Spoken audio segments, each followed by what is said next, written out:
Hello everyone, কী অবস্থা সবার? আশা করছি সকলে ভালো আছেন। আর এখন আমি আছি রংপুরের ছোটোখাটো তিস্তা ব্রিজে। তো তিস্তা ব্রিজ থেকে এখন আমি আমার গন্তব্যস্থানে চলে যাব।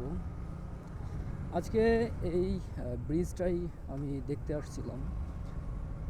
জানি না এই আকাশটা কেমন দেখা যাচ্ছে, তবে আমার মনে হয় যে বাইকের থেকে আকাশটাই বেশি সুন্দর লাগতেছে। আচ্ছা যাক, ব্রিজটা থেকে বের হয়ে গেলাম। এখন একটু রাইড হবে, ঠিক আছে?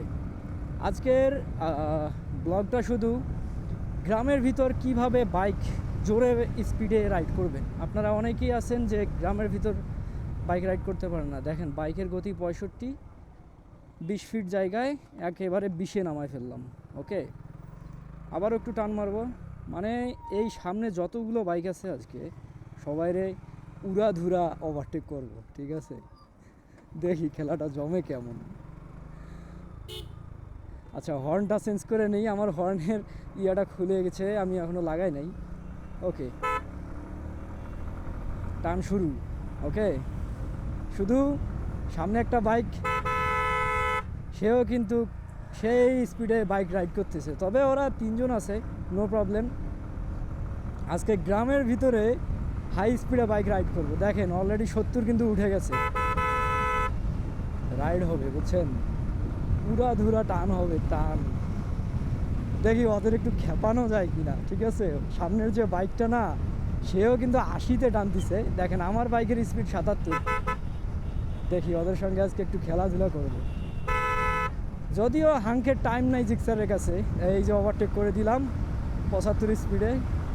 ওকে, আজকে উড়াধুরা টান হবে, বুঝতে পারছেন? দেখেন বাইকের গতি দেখেন। 100-এ উড়াইছিলাম মনে হয়, আমি জানি না, মিটারটা আমি খেয়াল করি নাই। তবে রোডটা কিন্তু বেশ মোটা আছে, বুঝতে পারছেন?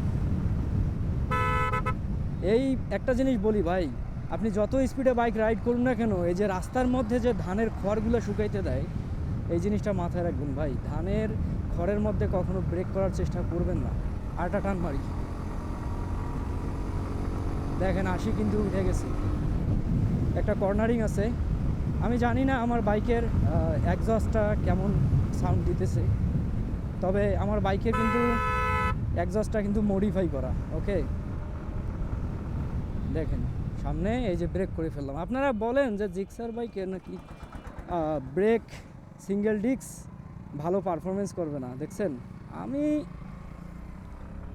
যত গতিতেই উঠাই না কেন, আমি ভাই হাইয়েস্ট 30 ফিটের মধ্যে ব্রেক করতে পারি, হাই স্পিডে। আল্লাহর রহমত, বাংলাদেশের সব গাড়ি তো চালাইতে পারি, ব্রেক ধরার একটা অভিজ্ঞতা আছে, বুঝতে পারছেন? আমরা ডানে চলে যাব, ইন্ডিকেটরটা দিয়ে দিলাম, কারণ বামে যাওয়া যাবে না, ডানে যেতে হবে। আর একটা কথা বলতে কি, আপনারা যদি বাইক ভালো রাখতে চান, সবসময় চেষ্টা করবেন স্মুথলি স্পিড উঠানোর জন্য। ওকে, চলে না একটা টান মারি।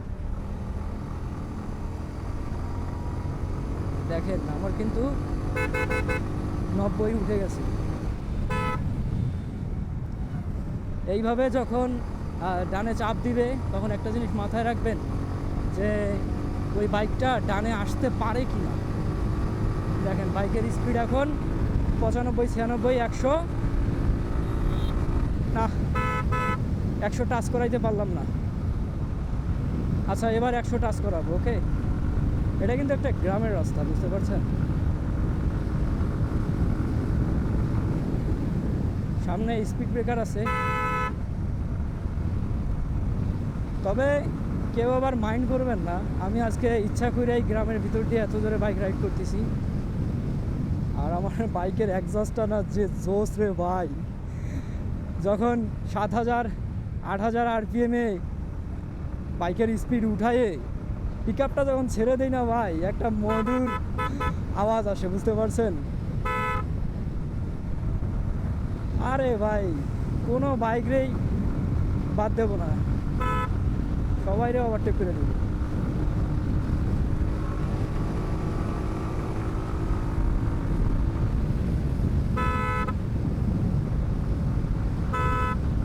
এবার 100-এ উঠাবো।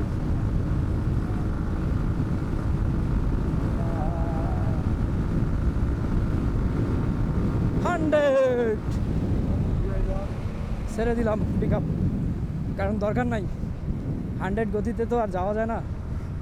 আমি জানি না আজকের এই ব্লগটা দেখে আপনারা মজা পাবেন কি না।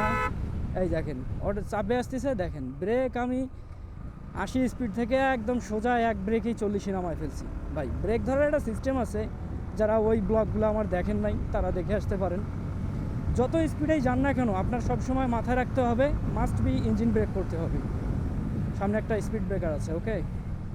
এই দেখেন স্পিড ব্রেকারে কত তাড়াতাড়ি আমি স্পিড কমায় ফেললাম, দেখছেন? আমি জানি না স্পিড কত ছিল, তবে একদম 10-এ নামায় ফেলছি স্পিড।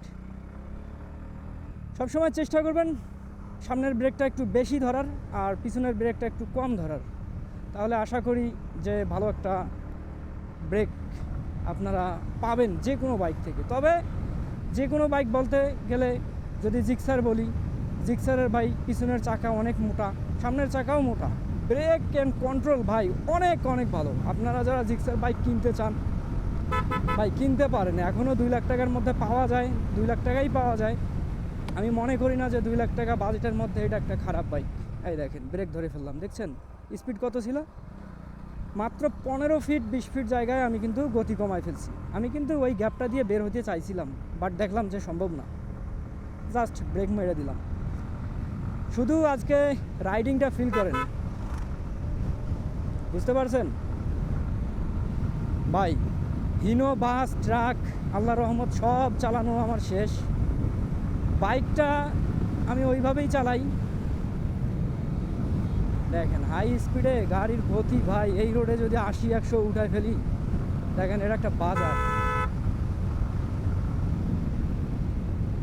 আর বেশি জোরে যাওয়া যাবে না, মানুষ খারাপ বলবে যে ব্লগ করতেছে আবার যে গতিতে যাচ্ছে, তাই না? এটা খারাপ হয়ে যায়। আর একটা কথা বলবো ভাই, আপনারা এর আগের যে ব্লগটা পাইছেন ভাই, ওইখানে ভাই ক্যামেরার গেইন কন্ট্রোল করা ছিল না, এই জন্য সাউন্ডটা ফাটা ফাটা আসছে। এটা সবাই ক্ষমাসুলভ দৃষ্টিতে দেখবেন। আর এখন যে রেকর্ডটা করতেছি জানি না ভয়েস কোয়ালিটিটা কেমন আসতেছে, তবে আশা করা যায় যে ভয়েস কোয়ালিটিটা ইনশাল্লাহ ভালো আসবে। তো আমি যেটা করব, আমি এখন ব্লগটা এখানে শেষ করব ভাই, ওকে? কারণ ব্লগ আর করতে চাচ্ছি না, এখন আমি একটা বিজি রোডে চলে আসছি। তো সবাই ভালো থাকবেন গাইজ। বাইক রিলেটেড যে কোনো তথ্য পেতে পারেন আমার এই চ্যানেলে, আমি যতটুকু জানি আপনাদের ততটুকুই শেখানোর চেষ্টা করব। এজন্য চ্যানেলটা মাস্ট বি সাবস্ক্রাইব করবেন, ওকে? আর ব্লগটা দেখে কেউ মাইন্ড করবেন না, আমি যদিও রোড অনুযায়ী স্পিড উঠাই, তবে আজকে একটু ওভার স্পিড করে ফেলছি, তো সবাই ক্ষমাসুলভ দৃষ্টিতে দেখবেন। আর আমি স্পিডে বাইক চালানো কাউকে এটা সাজেস্ট করি না। সব সময় ভাই রাস্তার কন্ডিশনের ওপর আপনারা বাইক চালানোর চেষ্টা করবেন। যাক, সবাই ভালো থাকবেন, সবাইকে অসংখ্য অসংখ্য ধন্যবাদ।